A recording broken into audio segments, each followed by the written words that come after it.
Good morning mga bebs. Eto, magluluto ako ng bistig na bangos. Tira ito kagabi. Sayang naman. Maiba naman ang luto. Ayan. Ire-ready ko pa lang yung mga ingredients niya. Ito, piniga ko, kalamansi. Tapos to, pagkain naman ng aso ko.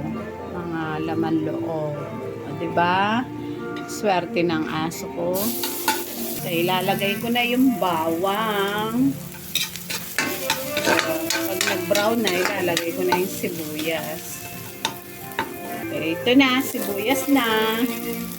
Maganda yung sibuyas na. Tawag nito, sibuyas na Bombay. Mas maganda kasi yung pula. Bagay, pare-parehas lang yun. Sibuyas na pula o kaya puti, diba? Masarap kasi marami sibuyas sa bistig. Tapos lagyan ko ng siling haba. Yan, lalagay ko na para masarap ang palasa. Siyempre, hindi makakalimutan ang toyo. Ayan, napakabango naman. Tapos, yung pinigakong kalamansi. Ayan, sarap. Ang bango talaga. Ayan, nilagay ko na yung bangos.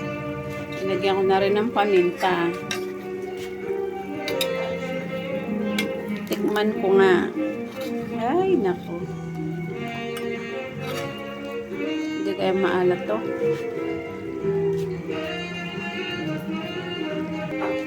Maalat, lagyan ko ng konting tubig. Finish na, luto na nito. Ayoko yung masyadong luto yung mga silim. Sobrang anghang kasi to. Ito, kainan na. Bye-bye mga bebs. Salamat sa mga nanonood. Follow nga lang ninyo ako sa Joby Manaloto. Sa YouTube channel ko, Joby Manaloto Vlog. Sa TikTok account ko, Kabebang. Bye-bye!